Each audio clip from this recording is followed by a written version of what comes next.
یہ جو واقعہ جڑامولا میں پیش آیا ہے، یا 2 سال پہلے سیالکوٹ میں جو واقعہ پیش آیا ہے، یا غالباً مردان یونیورسٹی میں جو واقعہ پیش ہے، تربیت کا فقدان ہے، تربیت کا۔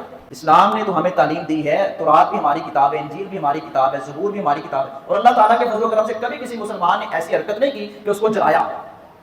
یہ یونیورسٹیوں کالجوں میں جانے والی ہماری مائیں بہنیں ہیں، مگر والدین کے ضمیر مرے ہوئے ہیں، اور چند ایک ایسے استاد جو بنے پھرتے ہیں یا علماء جو بنے پھرتے ہیں، میں نے عرض کیا چند مچھلیاں ہوتی ہیں جو پورے تالاب کو گندا کر دیتی ہیں، ان کا صفایا ہونا چاہیے۔ سورہ نور ہے 18ویں پارے، آپ اس کا ترجمہ تفسیر اپنی بیٹیوں کو لازمی پڑھیں، لازمی پڑھیں۔ کیوں؟ اس میں غیر محرم رشتہ داروں کے بارے میں، محرم رشتہ داروں کے بارے میں، اور اسی طرح گھر میں کسی کا آنا جانا، پردے کے معاملات، یہ سارا کچھ تمام اخلاقیات والے معاملات بیان کر دیے گئے ہیں۔ ایک بات عرض کروں گا ببانگے دور، اہل حدیث مکتبہ فکر وہ لوگ ہیں جنہوں نے کبھی کسی کی املاک کو نقصان نہیں پہنچایا۔ لاؤ ایک پاکستان کی تاریخ میں مثال پیش کرو، آپ کا میڈیا مثال دینے سے قاصر ہے، کوئی جماعت پیش نہیں کر سکتی۔ بڑے بڑے سانحات ہوئے اہل حدیثوں کے، انہوں نے املاک کو نقصان نہیں پہنچایا، کسی کی گاڑی کی سکرین کو نہیں توڑا، اور کسی کے ساتھ اس طرح کا غلط انداز نہیں اپنایا، کوئی مثال ایسی نہیں ہے۔ یہ سارے تمام مکاتب فکر اس کو تسلیم کریں گے، لبرل طبقہ، سیکولر طبقہ، وہ بھی اس طرح کی مثال نہیں دے سکے۔ پولیس والوں کی بھی طبیعت ٹھیک ہونی چاہیے، جو جانتے بوجھتے، جن کو پتا ہوگا یہ واقعہ ہوا ہے، پھر قرآن مقدس کا واقعہ ہوا، اب وہ لیٹ پہنچے۔ یہ ذمہ داران کا یہ فرض بنتا ہے، جس کی جتنی سزا بنتی ہے دیں، اور سب سے بڑی بے غیرتی ان لوگوں کی ہے جنہوں نے قرآن مقدس کو جلایا۔ بسم اللہ الرحمن الرحیم،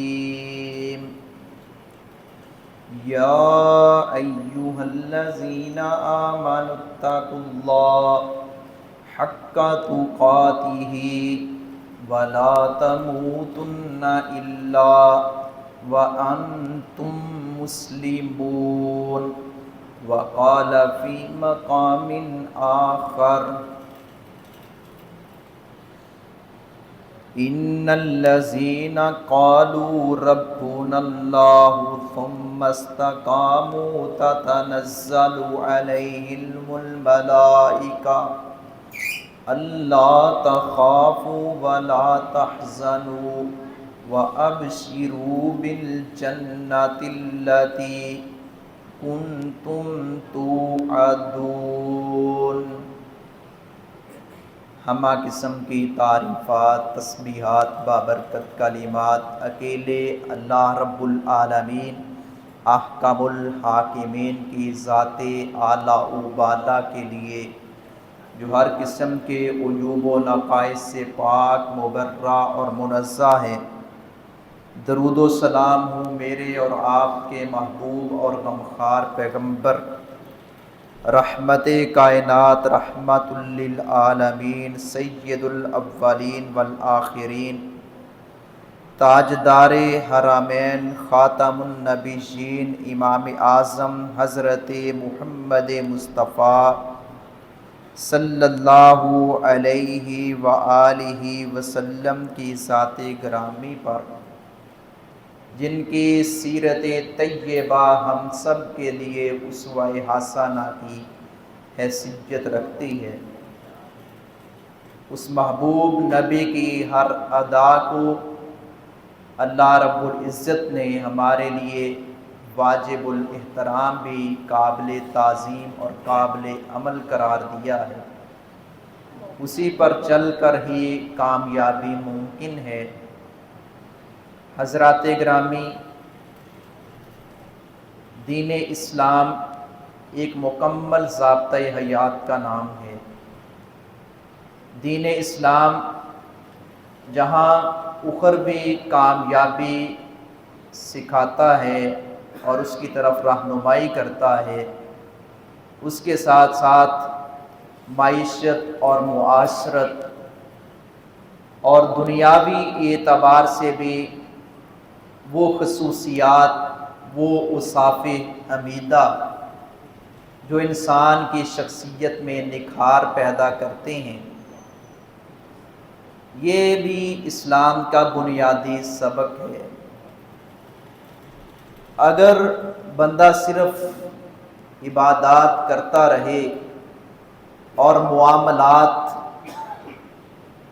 اس کے درست نہ ہوں، اخلاقیات کے اعتبار سے وہ گرا ہوا انسان ہو، حسن اخلاق کی بجائے وہ بد اخلاق ہو، تو اس کی عبادات اور اس کے یہ معاملات اس کی عبادات کو ضائع کر دیں گے اور وہ کبھی کامیاب نہیں ہو سکے گا۔ مسلمان صرف کلمہ پڑھ لینے کا نام نہیں ہے، مسلمان صرف عبادت کر لینے کا نام نہیں ہے۔ مسلمان کی تعریف رسول اکرم صلی اللہ علیہ وسلم نے ایک سچے مسلم کی تعریف یوں بھی فرمائی ہے، المسلم من سالم المسلمون من لسانہ و یدہ، مسلمان وہ ہے جس کی زبان سے لے کر اس کے ہاتھوں اور پورے وجود سے الغرض دوسرا مسلمان بھائی سلامت اور محفوظ رہے۔ آپس میں بھی ایک دوسرے کے ساتھ خیر خواہی اور اسی طرح باقی روایات اور قرآنی آیات ہم سامنے رکھیں۔ پورا دین اسلام اور اس کا ذخیرہ جو ہے احادیث کی شکل میں، سیرت طیبہ کی شکل میں، کلام اللہ کی شکل میں، تو دین اسلام نے غیر مسلموں کے ساتھ اور اسی طرح اہل کتاب کے ساتھ جو برتاؤ، جو سلوک کرنے کا حکم دیا ہے، بہت سارے مسلمان اس سے غافل ہیں، سمجھتے نہیں ہیں، سیکھتے نہیں ہیں، یا پھر سیکھنے کے باوجود، سمجھنے کے باوجود غصے کی شدت اور اپنے آپ سے باہر ہونا اور ایک جنونی کیفیت اور اسی طرح وہ قدامت پسندی اور وہ شدت پسندی جس کے بارے میں پہلے ہی غیر مسلم یہ بات کہتے ہیں کہ مسلمان شدت پسند ہیں۔ چند مسلمان اس طرح کا غلط رویہ اپنا کر غیر مسلموں کو غلط تاثر دیتے ہیں اور یہ باور کرواتے ہیں کہ مسلمان اس طرح کے لوگ ہوتے ہیں، جبکہ ہمارے نبی کی یہ تعلیم نہیں ہے صلی اللہ علیہ وآلہ وسلم۔ کلام اللہ میں عرش والے رب عظیم نے ان اخلاقی برائیوں کی بڑی سختی سے تردید فرمائی ہے۔ تمام انبیاء کرام کا ادب ہم کرتے ہیں اور تمام کتب آسمانی کا ہم ادب کرتے ہیں، تمام کتابیں بھی ہماری ہیں، تمام نبی بھی ہمارے ہیں۔ آمن الرسول بما انزل الیہ من ربہ والمؤمنون کل آمن باللہ وملائکتہ وکتبہ ورسلہ، ہم تمام رسولوں اور نبیوں پر بھی ایمان رکھتے ہیں، تمام کتابوں پر بھی ایمان رکھتے ہیں، تمام فرشتوں پر بھی ایمان رکھتے ہیں، اور یہ ایمان کے ارکان بھی ہمیں یاد ہونے چاہیے۔ جیسے اسلام کے 5 ارکان ہیں نا، کلمہ ہے، نماز ہے، روزہ ہے، زکوٰۃ ہے، حج ہے۔ کتنے ایسے مسلمان ہیں جن کے علم میں یہ نہیں ہے کہ ایمان کے بھی ارکان ہیں، جب تک وہ ان ارکان کو اپنایا نہیں جاتا تو بندہ اسلام کے سرکل میں صحیح طور پر داخل نہیں ہوتا۔ وہ یہی ہے اللہ رب العزت پر ایمان، اللہ رب العزت کی کتابوں پر ایمان، اللہ رب العزت کے فرشتوں پر ایمان، اللہ رب العزت کے نبیوں پر ایمان، یوم آخرت پر ایمان، 6 نمبر پر تقدیر کی اچھائی اور برائی پر ایمان۔ یہ ہماری کتب میں موجود ہے، یہ بنیادی تعلیمات سے بہت سارے لوگ واقف بھی ہیں، لیکن جو واقف نہیں ان کو سیکھنا چاہیے اور پھر سب کو اس پر عمل بھی کرنا چاہیے، عمل پیرا ہونا چاہیے، اخلاقیات کا دامن کبھی نہیں چھوڑنا چاہیے۔ آج یہی اخلاقیات، یہی آداب کے حوالہ سے کچھ باتیں اور جو موجودہ صورتحال ہے اسی حوالہ سے 2-4 باتیں عرض کروں گا۔ حضرات گرامی، ہمارے اندر تربیت کا فقدان ہے۔ ہم وہ لوگ ہیں جو نبی کریم صلی اللہ علیہ وآلہ وسلم کے امتی ہیں، آپ کا امتی ہونے کی حیثیت سے اور نبی کریم صلی اللہ علیہ وسلم کا غلام ہونے کی حیثیت سے، کلمہ گو اور مسلمان ہونے کی حیثیت سے ہمارے اوپر ذمہ داریاں زیادہ بنتی ہیں۔ ان ذمہ داریوں کو ادا کرنا ہوگا۔ ہم باادب بنیں، ہم بڑوں کا ادب کریں. گزشتہ خطبہ جمعہ میں بھی یہ بات ضمناً آئی تھی کہ اسلام وہ دین ہے جس نے عام شخصیات کو عام شخصیات، مسلمان یا ہر بڑے کا ادب جو علم کے اعتبار سے بڑا ہو، عمل کے اعتبار سے، عمر کے اعتبار سے بڑا ہو، اس کا ادب تو کرنا ہے. لیکن بعض معاملات میں غیر مسلموں کے ساتھ بھی حسن سلوک اور اسی طرح ان کے مقدسات کی توہین اور اہانت کرنے سے ہمیں سختی سے روکا گیا ہے، منع کیا گیا ہے. ہم ادب و احترام کرنے والے بن جائیں. یہاں تک شریعت نے رہنمائی فرمائی ہے کہ کسی کے جھوٹے خدا کی اس انداز سے تردید نہ کرو کہ وہ تمہارے سچے خدا کو بھی جھوٹا کہے. جذباتی ہو جاتے ہیں، ہم اپنے آپ سے باہر ہو جاتے ہیں. ہم آپس میں بیٹھے ہیں، ہمیں اپنے اندر جو کوتاہیاں ہیں وہ دور کرنی چاہیے. ہم تب ہی دوسروں کی اصلاح کریں گے، اور دوسروں کی اصلاح پھر کرنا آسان ہو جاتا ہے جب ایک چیز ہم خود اپنائیں گے. ہمارے کالجز، ہماری یونیورسٹیاں سمیت ہمارے کئی ایک دینی مدارس کے تربیت کا فقدان ہے. تربیت کی ضرورت ہے، تربیت کی. تعلیم زیادہ ہے، تربیت کم ہے. جبکہ تربیت اس کو زیادہ ترجیح دینی چاہیے. ایک بندے نے میٹرک ایف اے کر لیا، ٹھیک ہے، دنیا کے اعتبار سے وہ کچھ نہ کچھ لکھنے پڑھنے کے قابل ہو گیا، گزارا چل جائے گا. لیکن اگر اس کی تربیت نہیں، چاہے اس نے M Phil P H D کی ہو، کتنی بڑی اس کے پاس ڈگریاں کیوں نہ ہوں، ان ڈگریوں کا کوئی فائدہ نہیں ہے اگر اس کے اندر اعلیٰ اخلاق نہیں پایا جاتا، حسن اخلاق سے وہ سرفراز نہیں ہے، تو ان ڈگریوں کا کوئی فائدہ نہیں. یہ اخلاقیات اسلام کا بنیادی سبق ہے، اور یہ زیادہ ہم سے زیادہ اپنایا ہے احمدیوں نے، قادیانیوں نے، عیسائیوں نے، دیگر کئی ایک غیر مسلم فرق نے. ہمارے اندر یہ کم ہے. ہر شعبے میں دیکھ لیں آپ، ہم اپنے ٹیچروں کا ان کے ٹیچروں کے ساتھ موازنہ کریں، ہم اپنے ڈاکٹروں کا ان کے ڈاکٹروں کے ساتھ موازنہ کریں، ہم اپنے سکالرز اور علماء کا ان کے جو پادری ہیں یا پوپ ہیں ان سے موازنہ اور مقابلہ کریں. کس اعتبار سے؟ صرف اخلاقیات کے اعتبار. اس میں کوئی شک نہیں، اسلام سچا سچا مذہب ہے، ہماری تعلیمات میں کوئی شک و شبہ نہیں ہے. تربیت کی بات کر رہا ہوں. تربیت کے معاملہ میں وہ ہم سے آگے ہیں، اور 2 نمبری کے معاملات میں، بد اخلاقی میں ہم آگے ہیں. قرآن کریم کی اہانت کسی مسلمان کو منظور نہیں ہے. قرآن کریم کے کسی ایک حرف کے بارے میں، شد مد زبر زیر کے بارے میں بھی کوئی بات کر کے جائے کہاں؟ یہ تو ہمارا ایک متفقہ اعلامیہ ہے کہ قرآن کریم کی توہین اور تنقید برداشت نہیں کی جائے. مگر ہمارے اندر جو کوتاہیاں پائی جاتی ہیں ہم ان کو دور کریں. اپنے گھروں سے اس کا آغاز کریں، گھر کا ماحول صاف ستھرا بنائیں، بچوں کی تربیت اچھے انداز سے کریں. حضرت عبداللہ بن عمر رضی اللہ تعالیٰ عنہ فرماتے ہیں، حضرت عبداللہ بن عمر تربیت کے اعتبار سے فرماتے ہیں اپنے بیٹے کو ادب سکھاؤ، کیونکہ تم سے تمہارے بیٹے کے بارے میں پوچھا جائے گا کہ تم نے اسے کیا ادب سکھایا اور کیا تعلیم دی. اور اسی طرح بیٹے سے پوچھا جائے گا تم نے باپ کے ساتھ حسن سلوک اور اطاعت کے بارے میں تمہیں پوچھا جائے گا. اولاد بھی جواب دہ ہوگی، والدین بھی جواب دہ ہوں گے اللہ رب العزت کے حضور.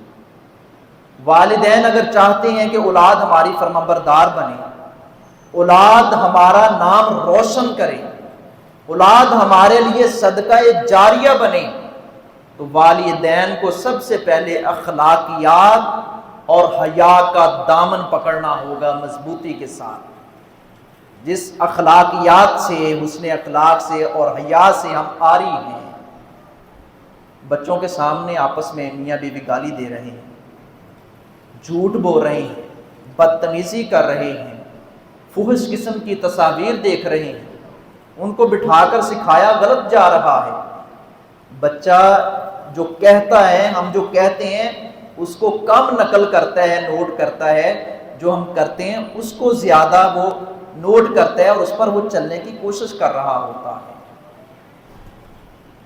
یہ بچے ہمارا مستقبل ہیں، یہ ہمارا روشن مستقبل ہے، تو کیوں نہ ہو ان بچوں کی صحیح تربیت کی جائے۔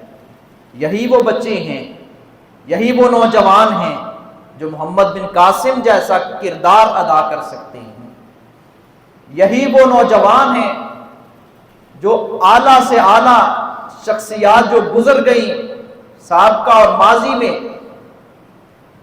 ان کی طرح یہ اچھے منصب پر جا سکتے ہیں اور قوم کے معمار بن سکتے ہیں۔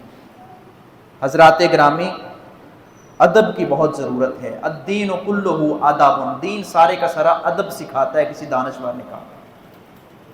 ادب کرنے والے بن جائیں، احترام کرنے والے بن جائیں، اور جائزہ لیں گھر کی چار دیواری میں، بچوں کے اوپر 24 گھنٹے نظر ہو والدین کی۔ نبی کریم صلی اللہ علیہ وآلہ وسلم نے حضرت عبداللہ بن عباس، چھوٹے سے بچے ہیں اور ان کو نصیحتیں فرما رہے ہیں کہ بیٹا دائیں ہاتھ سے کھاؤ، بیٹا جب بھی مدد مانگو اللہ رب العزت سے مدد مانگو۔ ہمارے یہاں کہا جاتا ہے کوئی نہیں، بڑا ہو گیا خود ہی سمجھ جائے گا۔ کہتے ہیں بچپن کا علم پتھر پر لکیر ہوتا ہے، بچپن میں جو سکھا دیں گے ساری زندگی وہ عادتیں پھر بن جائیں گے پختہ، وہ ختم نہیں ہوں گی پھر۔ اس لیے بچوں کو سکھائیں کہ یہ آپ کی بہن ہے، یہ آپ کی والدہ ہے، اس کا ادب احترام نہایت ضروری ہے۔ بیٹیوں کی تربیت اس انداز سے کریں کہ بیٹا جس گھر میں جا رہی ہو وہ ساس نہیں ہے، اس کو صرف ساس نہیں سمجھنا، اس کو ماں کا مقام دینا ہے، ماں سمجھنا ہے۔ ہمارے گھروں میں لڑائیاں، نچاکیاں اور فتنے اس لیے جنم لیتے ہیں، ماں پہلے دن سے بیٹی کو یہ دماغ میں یہ بھر کر بھیجتی ہے، نہ اس کی بات کو آپ نے فالو نہیں کرنا، آپ نے نیچا نہیں دکھانا، آپ 2 ہاتھ آگے ہوں بدتمیزی میں۔ جب اس طرح کی تعلیمات والدین دیں گے تو پھر اپنے گھر میں بھی کل کو ایسے ہی گھر اجڑے گا۔ نبی کریم صلی اللہ علیہ وسلم نے فرمایا جس نے 2 بیٹیوں کی تربیت کی، ان کی تعلیم کا، تربیت کا اہتمام کیا، وہ حتیٰ کہ وہ بالغ ہو جاتی ہیں، ان کی شادی وغیرہ کر دی جاتی ہے، ایسی بچیاں اپنے والدین کے لیے سفارشی بنیں گی اور والدین کے لیے صدقہ جاریہ بنیں گی۔ اور اسی طرح نبی اکرم صلی اللہ علیہ وآلہ وسلم نے، یہ مشہور روایت ہے، آپ نے فرمایا بچے 7 سال کے ہو جائیں، بیٹا ہو یا بیٹی ہو، تو اس کو نماز سکھائیں، سمجھائیں، طریقہ بتائیں، اور جب 10 سال کے ہو جائیں، سرزنش بھی کرنی پڑے، ڈانٹ ڈپٹ بھی پلانی پڑے، تو ان کو بتایا جائے کہ یہ نماز ہے۔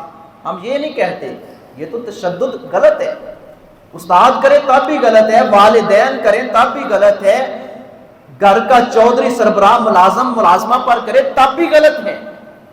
سرزنش، ڈانٹ، ہلکی پھلکی، زجر و توبیخ، احساس دلانا، مطلب یہ ہے احساس دلانا، یہ انداز اختیار کرنا پڑے تو بچوں کو سمجھانے کے لیے کہ یہ احساس ہو کہ نماز اسلام کا بنیادی رکن ہے۔ اور آپ نے فرمایا ان دونوں بہن بھائی کیوں نہ ہوں، بے شک جب 10 سال کے ہو جائیں، 10 سال کے، یہاں بلوغت کے الفاظ نہیں ہیں، 10 سال کے ہو جائیں ان کا بستر بھی الگ الگ کر دیں، بے شک سکے بہن بھائی۔ ہمارے یہاں برکت پورہ میں ہمارے دوست ایک اکیڈمی چلا رہے ہیں، فری اپنا غرباء کے لیے ٹیوشن سینٹر کا اہتمام کیا۔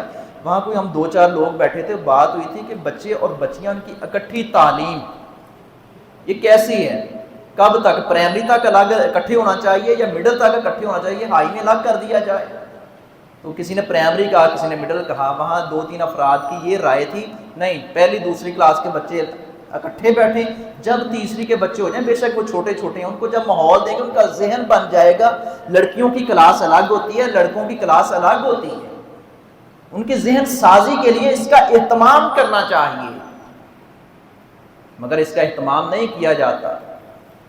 یہ تو نابالغ بچوں کی بات ہے نا، ترغیب کے لیے اس کا اہتمام کرنا چاہیے۔ رسول اکرم صلی اللہ علیہ وسلم نے امت کی تربیت کرنے کے لیے، اور چھوٹے چھوٹے بچے جو ابھی بالغ نہیں ہوئے، 8-9 سال کا بچہ ہے، تو آپ صلی اللہ علیہ وسلم پوچھا کرتے تھے اس بچے نے نماز پڑھی ہے گھر میں، چاہے وہ بچہ مہمان ہی کیوں نہ آیا ہو، اور اسی طرح نبی اکرم صلی اللہ علیہ وسلم بچوں کو ترغیب دلانے کے لیے کہ یہ اسلام کا بنیادی رکن ہے، رمضان کے روزوں کا بچوں کو بھی اہتمام کرواتے تھے، تربیت کا انداز تھا۔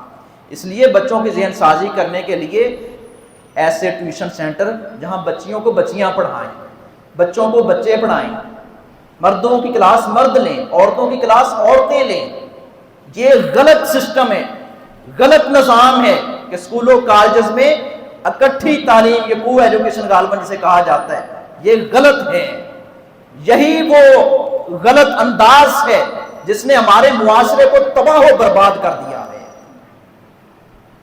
یہ ایک ایم این اے ہے جس کا نام لیں تو میرے سمیت آپ میں سے کئی ایک ناراض ہوں گے کہ اس کا آپ نے نام کیوں لیا ہے، لیکن بسا اوقات اللہ رب العزت اس کے منہ سے کسی بھی بندے کے منہ سے اچھی بات نکلوا دیتے ہیں۔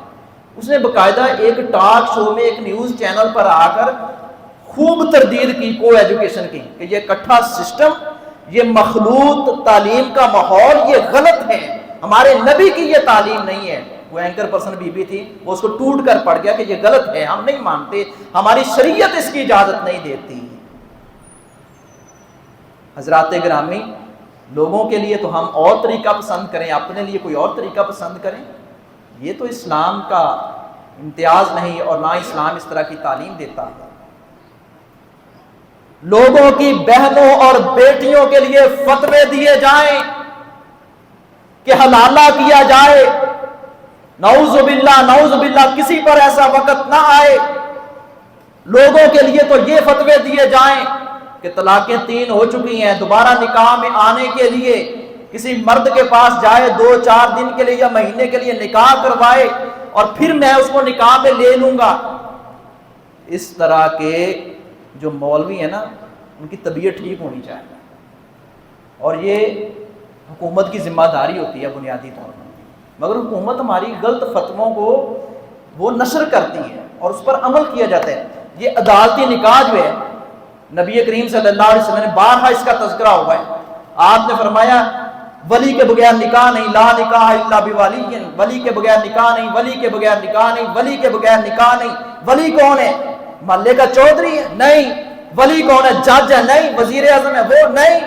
ولی سکا باپ ہے، باپ مر گیا، بڑا بھائی ہے، چچا ہے، تایا ہے، ماموں ہے، کتنے 5 7 10 12 خاندان قریب تو ہے۔ کوئی بندہ اللہ ایسی تو کیفیت ہوتی نہیں، اللہ ماشاء اللہ، کوئی جنگوں میں کوئی ایسا سلسلہ ہو یا کوئی اللہ تعالیٰ محفوظ رکھے، کوئی کسی پر آفت آ جائے، پھر ایسا۔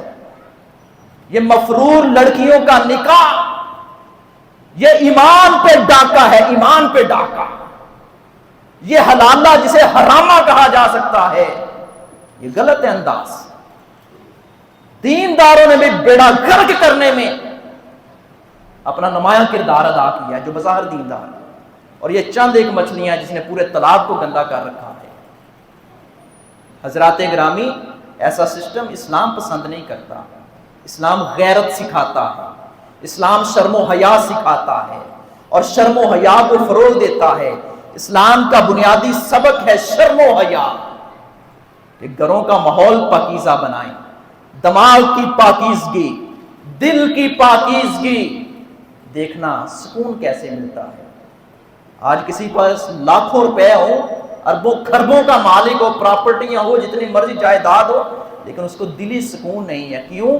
اس نے شریعت کی روح کو جانا نہیں، سمجھا نہیں، اس کو دل میں جگہ نہیں دی، اس لیے ذلیل ہو رہے ہیں۔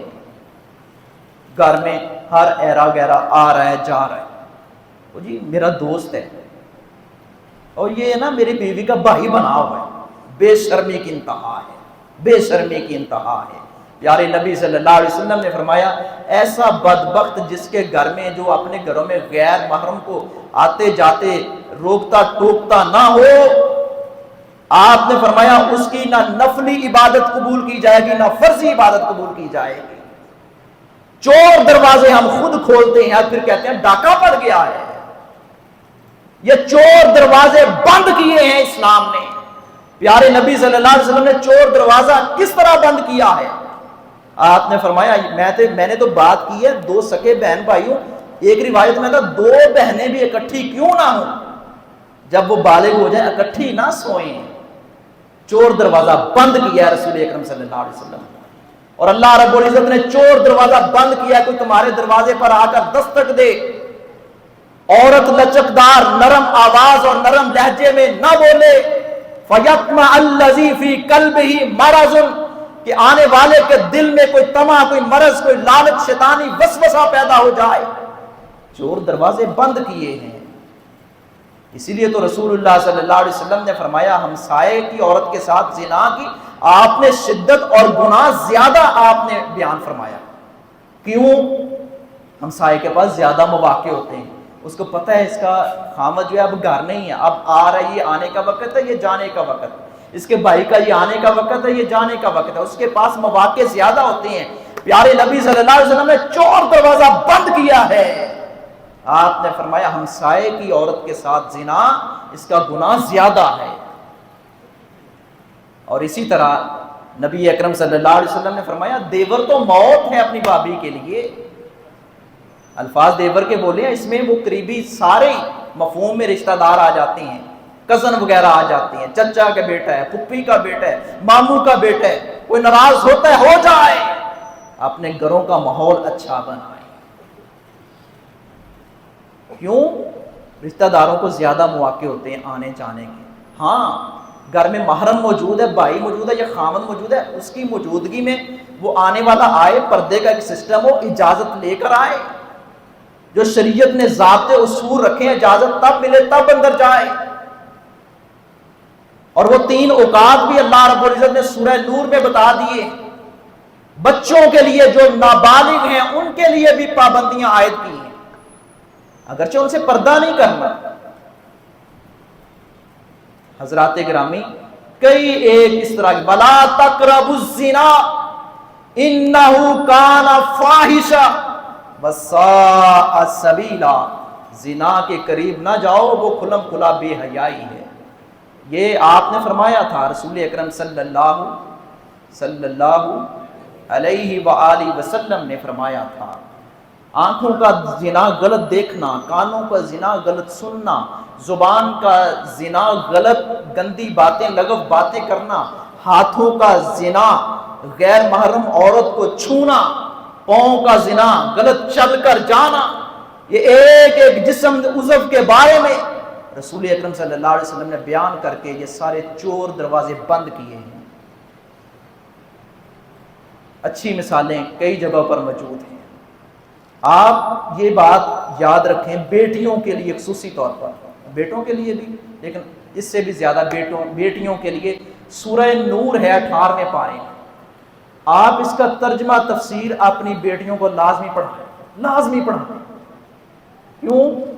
اس میں غیر محرم رشتہ داروں کے بارے میں، محرم رشتہ داروں کے بارے میں، اور اسی طرح گھر میں کسی کا آنا جانا، پردے کے معاملات، یہ سارا کچھ تمام اخلاقیات والے معاملات بیان کر دیے گئے ہیں۔ اور اسی طرح پاک دامن عورتوں پر تہمت لگانا اور اس کی سزا، یہ سارا کچھ سورہ النور میں اللہ رب العزت نے بیان کر دیا ہے۔ سورہ نور پڑھائیں، سورۃ الحجرات پڑھائیں، اس کا ترجمہ، اس میں بھی اخلاقیات ہیں، آداب ہیں۔ یہ بد اخلاقی ہے جس نے ہمارے گھروں کو تباہ کیا ہے، یہ بے ادبی، بد اخلاقی، بدتمیزی، بے حیائی، یہ وہ چیزیں ہیں جس نے ہمارے شرم و حیا کا جنازہ نکال دیا ہے۔ حضرات گرامی بڑی مثالیں موجود ہیں ہمارے خاندان میں۔ میری ایک کزن ہے، ان کی مثال عمومی طور پر ہمارے خاندان میں زیادہ دی جاتی ہے۔ خامد عالم دین ہے، حافظ قرآن ہے، اللہ تعالیٰ کی قدرت بنائی جو ہے چھن گئی، دماغ میں کوئی ٹیومر رسولی وغیرہ کا مسئلہ۔ ہمارے ایک عزیز ان کے گھر گئے اور دستک دی، وہ اوپر رہتے ہیں، اب سیڑھیوں پہ کوئی غرض و غایت دستک دی ہے، وہ اپنے خامد کو ساتھ، نبینہ خامد ہے ساتھ لے کر آئی، اور گھر میں کوئی چلا جائے دستک دے غیر محرم اور عورت اکیلی ہو، وہ کہتے بھائی ہمیں شریعت اجازت نہیں دیتی۔ مگر ہمارے ہاں پتہ کیا ہوتا ہے، بندہ کول بیٹھا نا تو چنگی طرح پونڈ کرنا، بندہ سیڈ پہ ہوا ہے ہنس کے گپاں لگانیاں، یہ منافقت نہیں تو کیا ہے، یہ خامد کے ساتھ خیانت نہیں تو کیا ہے، اور یہ بے حیائی کو فروغ دینا نہیں تو کیا ہے۔ جو خامد کی نہیں بنتی وہ کیا کرے گی؟ وہ کاہے کی عورت ہے؟ ذہن سازی کریں، گھروں کا ماحول اچھا بنائیں۔ یہ یونیورسٹیوں کالجوں میں جانے والی ہماری مائیں بہنیں ہیں، مگر والدین کے ضمیر مرے ہوئے ہیں، اور چند ایک ایسے استاد جو بنے پھرتے ہیں یا علماء جو بنے پھرتے ہیں، میں نے عرض کیا چند مچھلیاں ہوتی ہیں جو پورے تالاب کو گندا کر دیتی ہیں، ان کا صفایہ ہونا چاہیے۔ اب رہی بات اسی طرح یہ جو واقعہ جڑاں والا میں پیش آیا یا 2 سال پہلے سیالکوٹ میں جو واقعہ پیش آیا یا غالباً مردان یونیورسٹی میں جو واقعہ پیش، یہ تربیت کا فقدان ہے، تربیت کا۔ اسلام نے تو ہمیں تعلیم دی ہے، تورات بھی ہماری کتاب ہے، انجیل بھی ہماری کتاب ہے، زبور بھی ہماری کتاب ہے، اور اللہ تعالیٰ کے فضل و کرم سے کبھی کسی مسلمان نے ایسی حرکت نہیں کی کہ اس کو جلایا، اور نہ اسلام اس کی اجازت دیتا ہے کسی کے بھی مقدسات کو۔ تو ہمارے ہاں تربیت کا فقدان ہے۔ اچھے لوگ موجود ہیں، میں نے پہلے بھی کئی دفعہ عرض کیا ہے کہ آپ کو کئی سیاسی جماعتوں نے صرف ایک آدھ کی بات نہیں ہے، جیسے ملک کا بیڑا غرق کیا ہے، ایسے کئی مذہبی تنظیموں نے بھی ملک کا بیڑا غرق کیا ہے۔ لیکن ایک بات آپ اس کو تسلیم کریں گے، آپ اہل حدیث بنے نہ بنے، آپ دیوبندی بنے نہ بنے، لیکن بات طریقہ رسول اللہ صلی اللہ علیہ وسلم کا فالو کریں۔ ایک بات عرض کروں گا ببانگے دول، اہل حدیث مکتبہ فکر وہ لوگ ہیں جنہوں نے کبھی کسی کے املاک کو نقصان نہیں پہنچایا۔ لاؤ ایک پاکستان کی تاریخ میں مثال پیش کرو، آپ کا میڈیا مثال دینے سے قاصر ہے، کوئی جماعت پیش نہیں کر سکتی۔ بڑے بڑے سانحات ہوئے اہل حدیثوں کے، انہوں نے املاک کو نقصان نہیں پہنچایا، کسی کی گاڑی کی سکرین کو نہیں توڑا، اور کسی کے ساتھ اس طرح کا غلط انداز نہیں اپنایا، کوئی مثال ایسی نہیں۔ یہ سارے تمام مکاتب فکر اس کو تسلیم کریں گے، لبرل طبقہ، سیکولر طبقہ وہ بھی اس طرح کی مثال نہیں دے سکے گا۔ میں ابھی طالب علم تھا، جامعہ سلفیہ میں پڑھتا تھا، یہ 100 جگ روڈ کا ہے، جڑاں والا کے قریب، ٹھڈیاں والا، وہاں میں جمعہ پڑھانے جاتا تھا ابتدائی دور میں، طالب علمی دور میں۔ وہاں اس وقت سارے لوڈ اسپیکر ہے، یہاں شہر میں بھی چلتے تھے، وہاں بھی چلتے تھے۔ یہ بات ہے کہ 16-17 سال پرانی، 17 سال پرانی، کسی جگہ یا شہروں میں اہتمام ہوتا تھا، اسپیکروں کی پابندی ہوتی تھی، سب مسجدوں کے اسپیکر چلتے تھے، وہ پولیس والے آتے تھے کہہ کر چلے جاتے، مسجدوں والے کہتے چلا ہی رکھو، وہ ساری مسجدوں کے چاہ رہے ہیں، دیوبندیوں کے چاہ رہے ہیں، بریلویوں کے چاہ رہے ہیں، وہ ایک دن میں جمعہ پڑھانے نہیں گیا، لیکن میری جگہ کو کوئی دوست میں نے بھیجا، وہ بھی میرا ہم نام تھا۔ خیر بہرحال مختصر یہ ہے کہ جب وہ گئے وہ ہم تاریخ کے لیے، وہ جج کہنے لگا، کہتا یار اہل حدیث لوگ اداں دے نہیں ہوتے، ہم نے تو کبھی نہیں سنا، اہل حدیث لوگ کسی کو تنگ نہیں کرتے، جن کے گھر کے پاس ان کی مسجد وہ بھی کبھی تنگ نہیں آئے، وگرنہ کئی ایسے ہیں جو 24 گھنٹے اسپیکر کھول ہی رکھتے ہیں اور تنگ کرتے ہیں لوگوں کو۔ حضرات گرامی، اس طرح کی اچھی مثالیں ہمیں قائم کرنی چاہیے، ہمیں اچھا اسلام کا تعارف کروانا چاہیے۔ غیر مسلم تو پہلے کہتے ہیں یہ مسلمان دہشت گرد ہیں، اور یہ اسلام جو ہے یہ ڈنڈے کے زور پر پھیلا ہے، یہ تلوار کے زور پر پھیلا ہے، ایسا نہیں ہے۔ چند ایک لوگوں نے اگر غلط تعارف کروایا تو غلط ہے، ایسے لوگوں کی بھی تفتیش ہونی چاہیے اور ان کی بھی طبیعت ٹھیک ہونی چاہیے، پولیس والوں کی بھی طبیعت ٹھیک ہونی چاہیے، جو جانتے بوجھتے، جن کو پتا ہو کہ یہ واقعہ ہوا ہے، پھر قرآن مقدس کا واقعہ ہوا ہو اور وہ لیٹ پہنچے، یہ ذمہ داران کا یہ فرض بنتا ہے، جس کی جتنی سزا بنتی ہے دیں۔ اور سب سے بڑی بے غیرتی ان لوگوں کی ہے جنہوں نے قرآن مقدس کو جلایا ہے۔ ایسے لوگوں کو ہوش کے ناخن لینے چاہیے اپنی شہرت کے لیے، نمود و نمائش کے لیے۔ اگر آسیہ مسیح کو رہا نہ کیا ہوتا، فرار نہ کیا ہوتا، آج یہ معاملہ پیش شاید نہ آتا۔ کیوں؟ ان کا ذہن بن گیا کہ کوئی نہیں، پاکستان ٹھیک ہے، جنگل کا قانون ہے، جو مرضی جس کی لاٹھی جس کی بھینس ٹھیک ہے، جو مرضی چلتا ہے۔ اب جو بل صحابہ کرام اور اہل بیت کی ناموس کے حوالہ سے پاس ہوئے، اس پہ بھی اپنے ہی اعتراض کر رہے ہیں، اس لیے ہمیں غور کرنا ہوگا۔ اسلام کو سمجھیں، اسلام اس واسکٹ کا یا اس لباس کا نام نہیں ہے جو ہم جمعے والے دن پہن کر مسجد میں آ جائیں، اتار میں گھر میں رکھ دیا اور ٹھیک ہے جی یہ عبادت، یہ صوفیت یا جو بھی کہنے نام دیا جاتا ہے اسلام کے رنگوں کو، اسلام کا رنگ دیا جاتا ہے، یہ صرف مسجد تک چلتا ہے۔ وہ دیکھو جی اسلام ہر جگہ نہیں چلتا، معاشرے کے ساتھ چلنا پڑتا ہے، نہیں ایسا نہیں ہے۔ اسلام بڑا صاف شفاف سچا اور سچا مذہب ہے۔ اسلام نے جہاں ہمیں اخروی کامیابی کے راز بتائے اور سکھائے ہیں، معیشت بھی سکھائی ہے، معاشرت بھی سکھائی ہے، جتنا اسلام نے اخلاقیات پر زور دیا ہے کسی اور مذہب نے نہیں زور دیا۔ بدقسمتی ان لوگوں کی ہے جو اپنے اہل علم کے پاس بیٹھتے نہیں، سیکھتے نہیں۔ وما علیہ الا البلاغ۔